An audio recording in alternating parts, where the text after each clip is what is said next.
10ാം ക്ലാസ്സിൻ്റെ ഗണിത ക്ലാസ് അധ്യായം 5 ത്രികോണമിതി. ടെക്സ്റ്റ് ബുക്കിൽ പേജ് 103 4ാമത്തെ ചോദ്യം.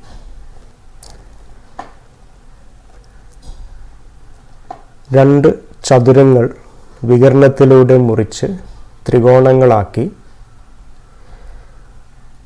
മറ്റൊരു ചതുരത്തോട് ചേർത്ത് വെച്ച് ചുവടെ കാണിച്ചിരിക്കുന്നത് പോലെ ഒരു സമഷഡ്ഭുജം ഉണ്ടാക്കണം. രണ്ട് ചതുരങ്ങൾ വികരണത്തിലൂടെ മുറിച്ച് ത്രികോണങ്ങളാക്കി. രണ്ട് ചതുരങ്ങൾ അതിൻ്റെ വികരണത്തിലൂടെ മുറിച്ച് രണ്ട് ത്രികോണങ്ങളാക്കി മാറ്റി. മറ്റൊരു ചതുരത്തോടുകൂടി ചേർത്ത് വെച്ച്, വലിയൊരു ചതുരത്തിനോട് കൂടെ ചേർത്ത് വെച്ച് ചുവടെ കാണിച്ചിരിക്കുന്നത് പോലെ ഒരു സമഷഡ്ഭുജമുണ്ട്. ഈ ചതുരമാണ് ഈ നടുവിലുള്ള ഈ ചതുരം. അതേപോലെ ഈ രണ്ട് ത്രികോണങ്ങൾ ഇവിടെ ചേർത്ത് വെച്ചു. ഈ രണ്ട് ത്രികോണങ്ങൾ ഇവിടെയും ചേർത്ത് വെച്ച് ഒരു സമഷഡ്ഭുജമുണ്ടാക്കി. ഷഡ്ഭുജത്തിൻ്റെ വശങ്ങളുടെ നീളം 30 സെൻറ്റിമീറ്റർ ആകണമെങ്കിൽ ഈ സമഷഡ്ഭുജത്തിൻ്റെ ഒരു വശം എന്ന് പറയുന്നത് 30 സെൻറ്റിമീറ്ററാണ്. ചതുരത്തിൻ്റെ നീളവും വീതിയും എത്രയായിരിക്കും? അപ്പോൾ ആ ചതുരത്തിൻ്റെ നീളം എത്ര, അതേപോലെ വീതി എത്ര?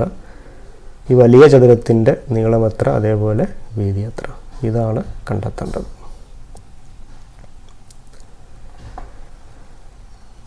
സമഷഡ്ഭുജത്തിൻ്റെ ഒരു കോണ് 120 ഡിഗ്രി ആയിരിക്കുമെന്ന് നമ്മൾ പഠിച്ചിട്ടുണ്ട്.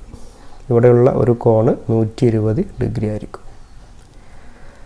ഇതൊരു ചതുരമായതുകൊണ്ട് ഇവിടെയുള്ള ഈ കോണ് 90 ഡിഗ്രിയാണ്.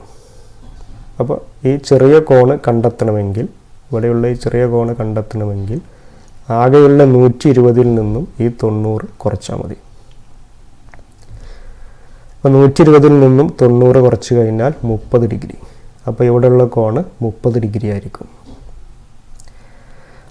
അപ്പോൾ ഇതിൻ്റെ ഒരു സൈഡ് തന്നിട്ടുണ്ട്. സമഷഡ്ഭുജത്തിൻ്റെ ഒരു വശം 30 സെൻറ്റിമീറ്റർ എന്ന് ചോദ്യത്തിൽ തന്നിട്ടുണ്ട്. ഇവിടെയുള്ള കോണ് 90 ഡിഗ്രി ആയിരിക്കും. ഇതൊരു മട്ട ത്രികോണമാണ്. അതിലൊരു കോണ് 90 ഡിഗ്രി ആയിരിക്കും.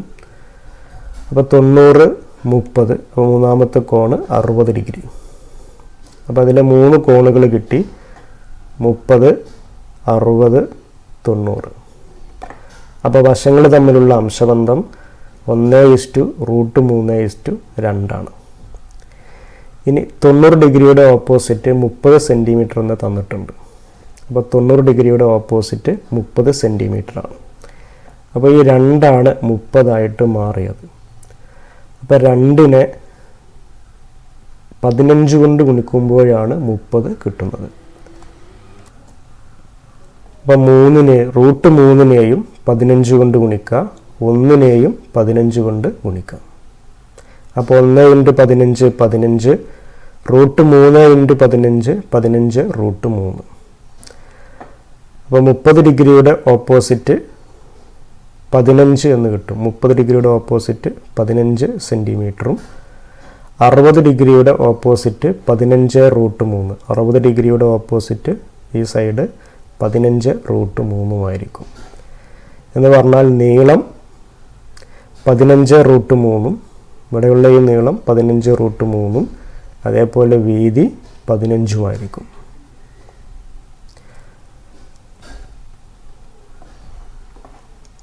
ഇനി ഈ ചതുരത്തിൻ്റെ, ഈ വലിയ ചതുരത്തിൻ്റെ ഒരു സൈഡ് 30 സെൻറ്റിമീറ്റർ ആയിരിക്കും. എന്ന് പറഞ്ഞാൽ അതിൻ്റെ വീതി 30 സെൻറ്റിമീറ്റർ ആണ്. കാരണം സമഷഡ്ഭുജത്തിൻ്റെ ഒരു സൈഡാണ് ഈ വീതി എന്ന് പറയുന്നത്. അത് 30 സെൻറ്റിമീറ്റർ ആണെന്ന് ചോദ്യത്തിൽ പറഞ്ഞിട്ടുണ്ട്.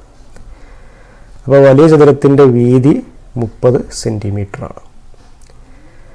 വലിയ ചതുരത്തിൻ്റെ നീളം എന്ന് പറയുന്നത് ഇത്രയും ഭാഗം 15√3 എന്ന് കിട്ടി. ബാക്കിയുള്ള ഭാഗവും 15√3 ആയിരിക്കും. അപ്പോൾ 2 15√3 ചേരുമ്പോൾ വലിയ ചതുരത്തിൻ്റെ നീളം കിട്ടും. അപ്പോൾ 15√3 + 15√3, അങ്ങനെ 15 + 15 30, 30√3 എന്ന് കിട്ടുന്നു. അപ്പോൾ വലിയ ചതുരത്തിൻ്റെ നീളം 30√3, വീതി 30 സെൻറ്റിമീറ്റർ ആയിരിക്കും. ചെറിയ ചതുരത്തിൻ്റെ നീളം 15√3, വീതി 15 ആയിരിക്കും.